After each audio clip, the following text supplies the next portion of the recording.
আর জামাই আগে কবে না, আমি তো আর অত জানি না যে তার মাছ দিতে হবে দিলে, তাহলে সেইভাবে তার জন্য মাছ রাখতে হবে না। আমি তো কোনো মাছ রাখিনি। পরে জাল নিয়ে আসলি তারা আশাই করে থাকে যে হ্যাঁ না সে তো ক্ষতি হবে। আমি তো শুধু আমি তেলাপিয়া রাখছি, আমি তো অন্য মাছ রাখিনি একটা।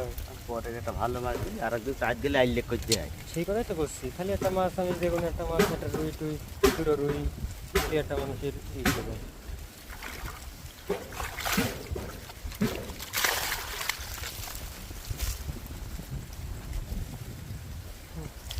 তেলাপিয়া নেই।